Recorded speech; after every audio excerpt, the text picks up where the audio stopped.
గాంధీ భవన్లో ఎంపీ చామల కిరణ్ కుమార్ రెడ్డి మాట్లాడుతున్నారు. ఇప్పుడు లైవ్ చూద్దాం. సినిమా యాక్టర్స్కి ఇచ్చి మరి చెన్నై నుంచి యాక్టర్స్ని ఇక్కడికి మూవ్ చేయడం జరిగింది. పద్మాలయ స్టూడియోస్, రామానాయుడు స్టూడియోకి కూడా మనం గవర్నమెంట్ తరఫున ల్యాండ్లు ఇచ్చి ఇక్కడ ఇండస్ట్రీని డెవలప్ చేయాల్సింది కూడా కాంగ్రెస్ హయాంలోనే జరిగింది. కాంగ్రెస్ అనే పార్టీ అందరూ బాగుండాలని కోరుకుంటుంది. ఇటు పెట్టుబడి పెట్టి ఈ 1000 మందికి ఉద్యోగాలు ఇచ్చేటువంటి వ్యాపారం చేసుకునేటువంటి ప్రొడ్యూసర్ నుంచి మొదలు పెడితే కింద ఉన్న కార్మికునికి ఏదైనా కష్టం వచ్చినా స్పందించేటువంటి పార్టీ కాంగ్రెస్ పార్టీ. ఇక్కడ అల్లు అర్జున్ గారి మీద కేసు కట్టాల్సి వచ్చింది అనేది నిన్న మొన్న పోలీసు వాళ్ళు క్లియర్గా చెప్పారు. ఏంటంటే ఇది కేవలం బాధ్యత లేకుండా వ్యవహరించడం వల్లనే జరిగింది అనేది క్లారిటీగా మీకు విజువల్స్తో సహా నిన్న పోలీస్ డిపార్ట్మెంట్ ఎందుకు చూపించాల్సి వచ్చిందంటే దీన్ని చూపించాల్సిన అవసరం లేదు. ఆల్రెడీ కేసు ఫైల్ అయింది. ఇదే అల్లు అర్జున్ గారు మంచిగా ఆ రోజు ఏ రోజు అరెస్ట్ అయ్యి బయటకు వచ్చిన రోజు ఒక రెస్పాన్సిబుల్ సిటిజన్ లెక్క మాట్లాడాడు.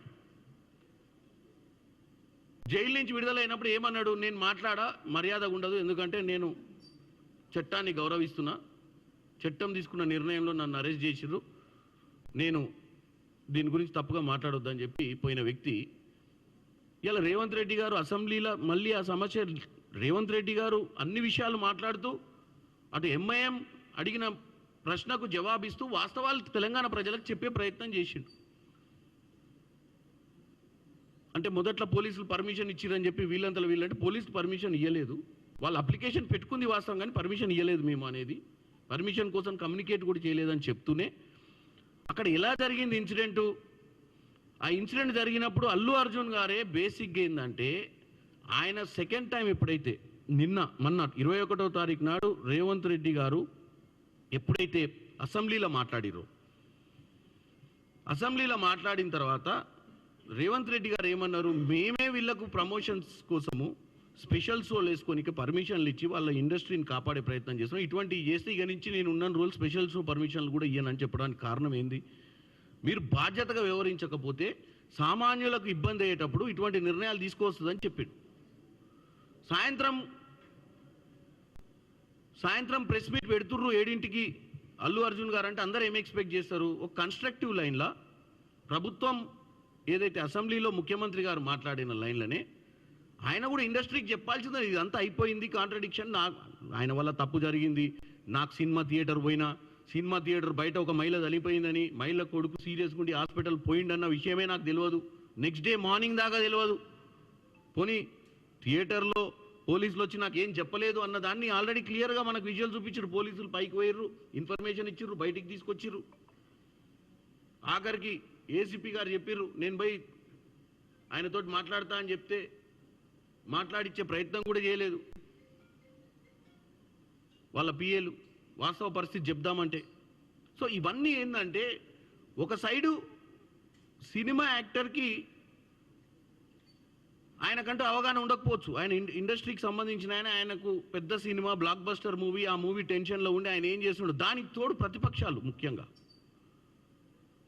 ఒక మహిళ ప్రాణాలు కోల్పోయి ఉంటే కుటుంబ సభ్యులు వాళ్ళ కొడుకు అంత సీరియస్గా హాస్పిటల్లో ఉంటే ప్రతిపక్షాలకు దీన్ని అంటే ఇనీషియల్గా అరెస్ట్ అయిపోయిండు, అరెస్ట్ నుంచి బెయిల్ మీద వచ్చిండు, చాలా సానుకూలంగా స్పందించిండు, అక్కడికి మ్యాటర్ అయిపోయింది. తర్వాత కోర్టులు చూసుకుంటే తర్వాత అసెంబ్లీలో రేవంత్ రెడ్డి గారు ఓవరాల్గా చర్చ చేసినప్పుడు ఓవరాల్గా చెప్పినప్పుడు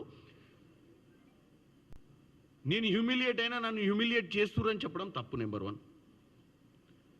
నెంబర్ 2, ఆయన స్క్రిప్ట్ రాయకుండా జనరల్గా వచ్చి ఒక 5 మినిట్స్లో ఇండస్ట్రీ తరపు నుంచి ఫ్యూచర్లో ఇటువంటి జరగకుండా చూసుకోవాల్సిన అవసరం ఉందని చెప్పుంటే ఇంకా గొప్ప రియల్ స్టార్ అయ్యేటోడు. రియల్ స్టార్ నుంచి ఎవరో ఇచ్చిన స్క్రిప్ట్ను చదువుకుంటా ఏదో చేయబోయి ఎక్కువ డ్యామేజ్ చేసే ప్రయత్నం చేసిండు అండర్స్టాండింగ్లో. దానికి మళ్ళీ ప్రతిపక్షాలు మళ్ళీ తెల్లారే ఎవరు పురంధేశ్వరి గారు మళ్ళీ వచ్చి ఏదో చెప్తారు. ఎందుకు వాళ్ళు ఓనర్షిప్ ఎక్కడ తీసుకోవాలి, ప్రభుత్వం వైపు నుంచి మన సైడ్ నుంచి ఎక్కడన్నా ఫ్లాస్ ఉంటే ప్రతిపక్షాలు రియాక్ట్ కావాలి. ఈ సినిమాకు సంబంధించిన సబ్జెక్టు మీద మాట్లాడితే మరి వాళ్ళు చేసిన ట్వీట్లకు వాళ్ళు చేసిన ప్రెస్ మీట్లకు ఎక్కువ స్పందన వస్తుందన్న ఆలోచనతో చేసినట్టే కనపడ్డది. వాళ్ళు భారతదేశ వ్యాప్తంగా కూడా మేము కూడా స్పందించినామని రిజిస్టర్ కానికే స్పందించినట్టు ఉంది, కానీ పరిష్కార దిశగా ఎవరు కూడా చెప్పలేదు ఇప్పటిదాకా. నిన్న కాంగ్రెస్ పార్టీ నాయకులు కొంతమంది పోయి, అంటే కాంగ్రెస్ పార్టీకి సంబంధించిన వాళ్ళు కొంతమంది విద్యార్థి నాయకులు పోయి అక్కడ అల్లు అర్జున్ ఇంటి దగ్గర గొడవ చేసిర్రు, అల్లు అర్జున్ గారి ఇంటి మీద దాడి చేసే ప్రయత్నం చేసిర్రు అని చెప్తారు. చేసి ఒక ఫోటో పెడతారు. చామల కిరణ్ కుమార్ రెడ్డి తోటి దిగిన ఫోటో, రేవంత్ రెడ్డి గారితో దిగిన ఫోటో, కొడంగల్ వ్యక్తి. నేను ఒకటే చెప్తున్నా అండి, ఇందాక ప్రెస్ మిత్రులు అడిగినట్టు దీంట్లో అందరూ మీ వాళ్ళు కూడా కొంతమంది పోర్షన్లు వేస్తున్నారు. మా వాళ్ళు, అవతల వాళ్ళు, యువతల వాళ్ళు కొంతమంది ఏంటంటే ఓవర్ ఎగ్జైట్మెంట్ తోటి. నేను ఇప్పుడు ఒకటే చెప్తున్నా, దాంట్లో ఉన్న వ్యక్తులు నిన్ననే అరెస్ట్ చేయబడ్డారు. కానీ ఇలా పొద్దున పురంధేశ్వరి ఎవరిని అరెస్ట్ చేయలేదు. పురంధేశ్వరి గారు వచ్చి అసలు అరెస్టులు కూడా కాలేదన్నారు. ఇగో ఛార్జ్ షీట్. అంటే నేను చెప్పేది మా ప్రభుత్వం సైడ్ నుంచి విత్ ఇన్ అవర్స్లా వాళ్ళు ఎవరన్నా ఉండని అండి, వాడు ఎవడన్నా ఓవర్ ఎగ్జైట్మెంట్ ఫెల్లో ఉంటాడు. వాడు ఏ పార్టీలో ఉండు, కాంగ్రెస్ పార్టీలో ఉన్న 4 ఫోటోలు రిలీజ్ చేసి కాంగ్రెస్ పార్టీకి సంబంధం ఉన్న వ్యక్తులు అని చెప్పేసి ఒక ప్రెస్లో చెప్పేస్తే ఇక కాంగ్రెస్ పార్టీ మీద మనం బురద తల్లినట్టే అనుకుంటే అది వాళ్ళ తప్పు. ఇవాళ ఒక పెద్ద సంస్థల 500 మంది ఉద్యోగాలు చేస్తే ఆ ఉద్యోగం చేసేటోడు ఎవడన్నా పోయి ఎక్కడన్నా రోడ్ యాక్సిడెంట్ చేస్తే ఆ ఉద్యోగంలో ఆ కంపెనీ నడిపేటోళ్ళు ప్రోత్సహించో, లేకపోతే అక్కడెక్కడ యాక్సిడెంట్ ఎవరైనా చచ్చిపోతే కంపెనీకి సంబంధం ఉండదు. అట్నే కాంగ్రెస్ పార్టీలో లక్షల మంది పనిచేస్తుంటారు. మరి అదే వ్యక్తి మరి ఇప్పుడు ఈ ఫోటో చూడండి, అదే వ్యక్తి ఇడుండు, మరి ఇదే వ్యక్తి వాళ్ళు ట్యాగ్ చేసే ఫొటోస్లలో. నేను అనేది ఏంటంటే మనం 24 గంటలు రాజకీయమే చేద్దామంటే రాజకీయమే మాట్లాడుకోవచ్చు. ఇక్కడ ప్రెస్ మీట్లు పెట్టి కాంగ్రెస్ పార్టీ ఇండస్ట్రీకి వ్యతిరేకం కాదు. కాంగ్రెస్ పార్టీకి కానీ ప్రభుత్వానికి కానీ ముఖ్యమంత్రి గారికి కానీ ఏం సంబంధం ఉంటుంది అల్లు అర్జున్ ఇంటి దగ్గర పోయి ధర్నా చేయమని? ఎవరైనా చెప్తారా? ఆల్రెడీ సబ్జెక్టు డిస్కషన్ అయిపోయింది, కోర్టులో ఉంది మ్యాటరు. ఎవరో 4 పిల్లలు వాళ్ళు ఏం అజెండాతోటి పోయిర్రు, వాళ్ళకు కూడా స్పేస్ కావాలని పోయిర్రా? ఎందుకంటే వాళ్ళు పోయి ఎక్కువ డబ్బులు చచ్చిపోయిన వారికి ఎక్కువ కాంపన్సేషన్ ఇప్పియాలన్న ఆలోచనతో పోయినట్టు పేపర్లు చదివిన. వాళ్ళ అజెండా ఏందో తెలియదు. వాళ్ళని తీసుకొచ్చి ప్రొవోక్ చేసి పంపించింది. ఎందుకు పంపిస్తామండి మా ప్రభుత్వంలో? మాకేం ఇంపార్టెన్స్ వస్తుంది అది చేస్తే? ఒక్కసారి ఆలోచించండి. నేను అనేది ఏం ఇంపార్టెన్స్ వస్తుంది? ఆల్రెడీ కేసు ఫైల్ అయింది, ఆల్రెడీ చర్చ నడుస్తుంది, ఆల్రెడీ ప్రతిపక్షాలు దీన్ని తప్పుతో పట్టించినప్పుడల్లా నాలాంటి వాళ్ళు ఎవరో వచ్చి మళ్ళీ క్లారిఫికేషన్ ఇస్తున్నాము. ఇండస్ట్రీలో ఉన్న వాళ్ళందరికీ తెలంగాణ అనేది హైదరాబాద్లో కాంగ్రెస్ పార్టీ ఇండస్ట్రీకి చాలా ఫేవరబుల్గా ఉంది. మీ అందరికీ మంచి జరగాలి, మీ అందరికీ మంచి భవిష్యత్తు ఉండాలి, మంచి సినిమాలు ఇంకా తీయాలి, మంచి పేరు రావాలని కోరుకుంటోళ్ళమే తప్ప ఇట్లాంటి ఇన్సిడెంట్ ఇది ఇన్సిడెంట్ అయింది కాబట్టే కదా ఈ 10-15 రోజుల నుంచి 20 రోజుల నుంచి ఈ చర్చ నడుస్తుంది. ఇవాళ 19 రోజులు నేను అందుకే కన్స్ట్రక్టివ్గా మాట్లాడుతున్నా. నేను చెప్పేది ఏంటంటే మా ప్రభుత్వం ఎవరి మీద కక్ష సాధింపు చర్య లేదు. మా ప్రభుత్వానికి మంచి పాలన అందియాలని ఉంది. మా ప్రభుత్వంలో ఈ తప్పిదం వల్ల ఒక మహిళ ప్రాణాలు కోల్పోయిన మహిళ గురించి పట్టించుకున్న వాళ్ళు లేరని మేము స్పందించినాం 1-2 సార్లు. అందరం కూడా ఇవాళ మరి వీళ్ళందరూ మాట్లాడుతున్నారు ప్రధానమంత్రి నిధి నుంచి సీఎం రిలీఫ్ ఫండ్ ఎట్లుంటుందో పీఎం రిలీఫ్ ఫండ్ కూడా ఉంటుంది కదా. మరి బండి సంజయ్ గారు, పురంధేశ్వరి గారు వీళ్ళందరూ కలిసి పీఎం రిలీఫ్ నుంచి ఈ రోజన్నా స్పందించిరా 1 కోటి రూపాయలు ఆ మహిళకి ఇప్పిస్తామని? మా ప్రధానమంత్రి నిధుల నుంచి రిలీఫ్ ఫండ్ నుంచి ఈ యాక్సిడెంట్లో వీళ్ళందరూ సినిమా యాక్టర్కి వెనుక ఇది సినిమా యాక్టర్ తప్పే లేదు, సినిమా యాక్టర్ తప్పు లేనప్పుడు మరి ఆమె ఎలా చచ్చిపోయింది? ఎవ్వరు తప్పు లేకుండా ఎలా పోయింది? ఎవ్వరు తప్పు లేకుండా ఈ తొక్కిసలాట ఎందుకయింది? మరి మీరు బాధ్యత గల్లోళ్ళు, మీరు బీజేపీ పార్టీ ఇలా భారతదేశంలో 3వ సారి మీరు అధికారంలో ఉన్నోళ్ళు, మేము ప్రధానమంత్రితో మాట్లాడి ఆ కుటుంబాన్ని ఆదుకుంటామని చెప్పే ఒక్క ధైర్యం కానీ, ఆ చెప్పే అటువంటి మనసు కానీ, చెప్పే అటువంటి ఆలోచన కానీ మీకు ఎందుకు రాలేదు? మీరు రేవంత్ రెడ్డి గారిని ఎట్లా తప్పు పడదాము, రేవంత్ రెడ్డి గారు కండవ కప్పే వ్యక్తి ఎవరన్నా ఉండి అక్కడ గొడవ చేసి దాని మీద స్పందించాలన్న ఆలోచన మీకు వచ్చింది పక్క రాష్ట్రంలో ఉండి కూడా.